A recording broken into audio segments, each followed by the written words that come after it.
মাঠ এই গরমের দিনে এই মাঠে মানুষ কাজ কাম করে, জীবিকা অর্জন করে, আল্লাহ ইবাদত অনুযায়ী হয়, হালাল ভাবে হয়, বৈধভাবে হয়, মানে এটা আমি ইবাদতের ভিতরে বলতে যেমন সুবহানাল্লাহ, এটা সাধারণ ইবাদত। এই যে এই আপনার একটা টিউবওয়েল দিয়ে দিয়েছেন, এখন একটা গাছ লাগাই দিয়েছেন, এখান থেকে কি করবে ওই ব্যক্তি এই পরিশ্রম করার পর ওখানে ক্লান্তি দেবে, তখন মনে করেন যে আলহামদুলিল্লাহ আল্লাহ ভালো আদায় করবে। এই আলহামদুলিল্লাহ বলার কারণে ওই ব্যক্তি যে সব পাবে, তিনি ওই যে জনকল্যাণমূলক কাজটা করেছে ওই টিউবওয়েল লাগানোর কারণে, একটি গাছ লাগানোর কারণে, এই জন্য আপনার ওই যে ব্যক্তি এই কাজটা করেছে, সরঞ্জাম দিয়েছে, তার আমল নামাই এই মৃত্যুর পরে সে মারা যাবে, এই আমলের সব সে আল্লাহ তাআলা ওদেরকে দুনিয়ায় ঠকাবে। এই জন্য দুনিয়ায় তাদেরকে ঠকাবে না, কিন্তু আল্লাহ তাআলা গরিবদেরকে হেফাজত করছেন। আল্লাহ রাসূল বলছেন যে গরিবরা অনেক ছাড় পাবে, গরিবের থেকে 500 বছর আগে গরিবের জান্নাত হবে। আসুন আল্লাহ তাআলা আমাদের সকলকে যেন আল্লাহ আমাদেরকে সেই যে স্থানে রয়েছে সেই স্থান থেকে আমরা চিন্তা করে আমরা চিন্তা করি।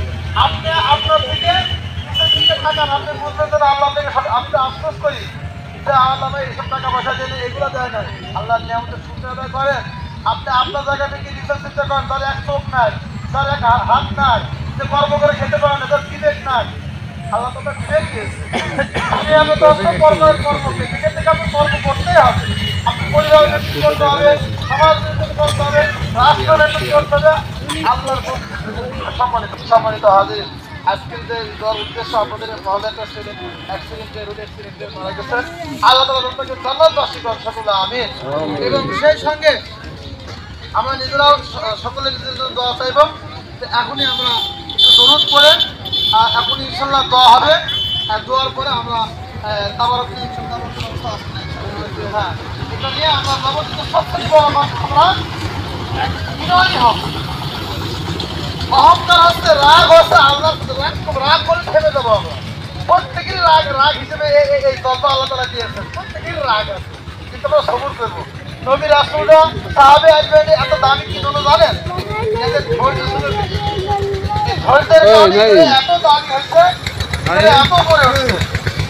তোমার কোনো একদিন হলে আমি আরো ইতিহাস নিয়ে মনীষীদের নিয়ে তাবিঈদের নিয়ে সাহাবীদের নিয়ে আলোচনা করবো ইনশাআল্লাহ। আল্লাহ বিশেষ সুযোগ করলে আমরা আলোচনা দীর্ঘ করবো না, সামনে আসতেছে আমরা এখন